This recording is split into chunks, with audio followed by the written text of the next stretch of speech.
Hello friends, today we're here to talk about collaborating with a public library, children's librarian, and a school media specialist. So my name is Lisa Shia, I'm the children's librarian at a public library, and my name is Joanne Moore, and I am an elementary school library media specialist. And we've been collaborating for about 10 years, I guess, huh? Yeah. In different ways. That's so right. We wanted to just tell you a couple of tips on doing that and why we feel it's so important. So the children really love when they see us together. Builds community. It certainly does, and it enriches both of our programs a lot. It does. Yeah. So we would highly recommend doing it. So the first thing is just to find one partner. You know, when you're working in such a big city or even small ones, there's a lot of employees at the school. So don't get overwhelmed. Just find one person you can work with and make it work with that one person. And you build a community that way. You start to model for others, and they get curious and intrigued, and sooner rather than later, you have a good resource available for all. I think so. Yeah. I think the first thing was we decided that we set up a calendar of events. Yes. Right? We look at what's going on in the public library, look at the school calendar, and see where we can optimize our programming and our collaboration. Right. And set up programs we can do together. Yeah. That way. Yep. And another tip that we wanted to share was just setting goals. Yep. And with each other, with your own specific programs, and then with your programs together. Just finding a common goal. What is it you want to accomplish by the end of the year? So that's another good tip. Yeah. Understanding that you each have your own mission, but that there is overlap and complementary, similar goals, as you say, and you really enrich everything that way. Yeah. Good. And then we just wanted to talk to you about a few of the programs that we have found to be really popular and have basically turned into annual programs. Yep. So we have a story mob, and you are really clever with manipulatives and crafts. Very great. So we took the book Press Here. Yes, one of my favorites. And it was a wildly popular book, both at your public library and in the schools. And you were able to create, and I'm not sure how you did it, but it was genius.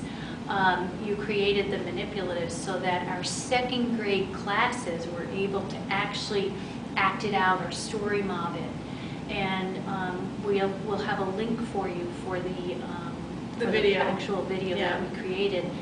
And the kids loved it. It was great fun and a really good collaboration. And I bet that book circulates a lot at the... It does. Yeah. Yes. Another annual event that is personally my favorite, I know it's summer, but I'm already working on my Halloween costume, is our annual Halloween party. That is fun. And this developed over the past few years because if you live in the Northeast, your Halloween for the past few years was canceled from weather and storms. So what happened was that this was something that the school started, but luckily I was able, with my relationship with Joanne, to get in on the fun and the action. So they actually have an annual Halloween party at the school, which is a fundraiser for the PTO, which is hugely successful. I think it's the biggest money-making program of the year. Yeah. And Joanne and I are always the headliners, so we get to dress in costume, and we read in either the cafeteria or the gym. We need microphones, and we read a Halloween story together in our costumes. And it's great fun. It's really easy, no work really involved on our end, except providing the story. And we get to see all the kids dressed up, and they trick-or-treat through the hallways and throughout the school, and it's a safe way to trick-or-treat for families too. Yeah, it's a wonderful and clever way to keep children safe, as you say. We provide nut-free and other types of candies that are labeled so that the children are able to choose a candy from a bucket that is appropriate for their needs and wants. And then, as you say, you're far too modest Lisa's really the headliner. And you can hear a pin drop when we're reading to up to 200 or 300 students. It's a lot of fun. Everyone's in their costumes, and it's just great fun, and it's a really great way to pass the holiday. Yeah. We also have book fairs and fundraisers, and there again, as in the PTO Halloween party, with our book fair initiative, also through the parent-teacher organization, we have our evening event, always with Mrs. Shaya, where we have in the winter when we have our book fair, we have a cookie and hot chocolate story time where That's one of my favorites too. Isn't it great? Yeah.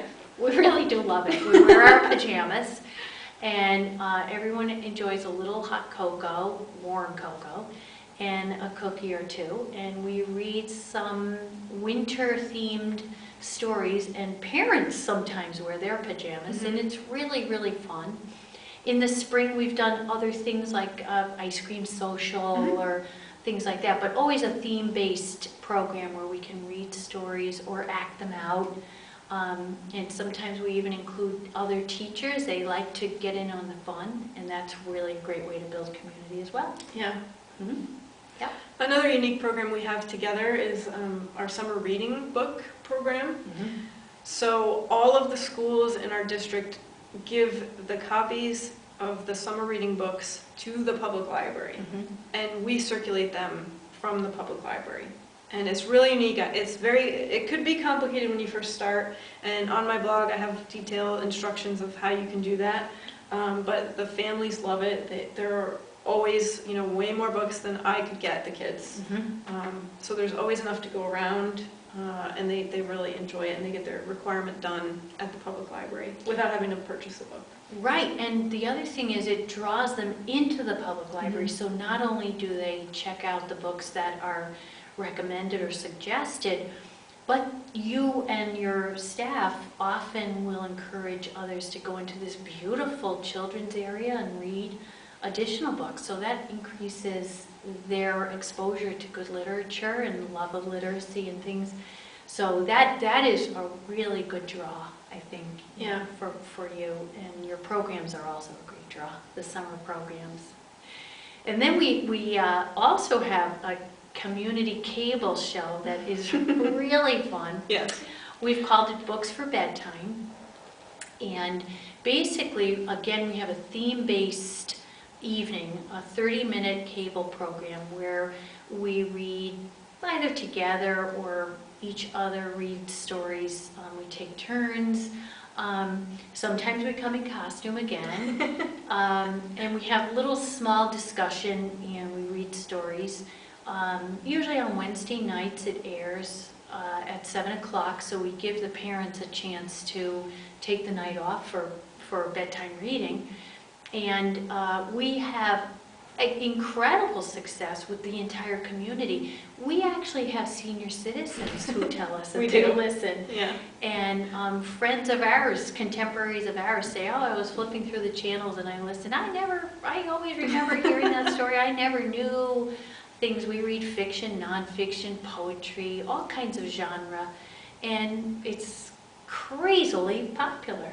Yeah, you could also do it. We're lucky enough to have a cable, right in our town, a cable, vision place to record it, but other librarians can do it on YouTube or something like that. You can make that work. Yeah. Oh yeah, it's easy and fun and easily accessible. So we just really enjoy and are passionate about what we do, and how to do it better is building community with each other, and it's benefited us all very well.